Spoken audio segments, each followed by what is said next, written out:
పిత పుత్ర పవిత్రాత్మ నామమున ఆమేన్. ఈరోజు ఏప్రిల్ 11వ తారీఖు. మార్కు సువార్త 16వ అధ్యాయము 9వ వచనము నుండి 15వ వచనం వరకు. ఆదివారము ప్రాతకాలమున పునరుత్థానుడైన యేసు తాను 7 దెయ్యములను వెళ్ళగొట్టిన మగ్దల మరియమ్మకు మొదట దర్శనమిచ్చెను. ఆమె వెళ్ళి ఆయనతో ఉండిన వారును దుఃఖసాగరములో మునిగియున్న ఆయన శిష్యులకును ఈ సమాచారమును అందజేసెను.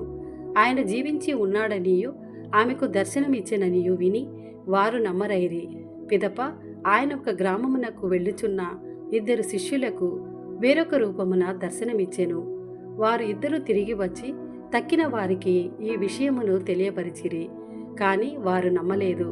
తదుపరి 11 శిష్యులు భోజనము చేయుచుండగా యేసు వారికి ప్రత్యక్షమై సజీవుడై లేచి వచ్చిన తనను చూచిన వారి మాటలను కూడా నమ్మనందున వారి అవిశ్వాసమునకును హృదయ కాఠిన్యమునకును వారిని గద్దించెను.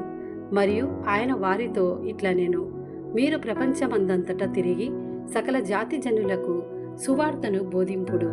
ఇది ప్రభుని వాక్కు. సర్వేశ్వరునికి వందనములు.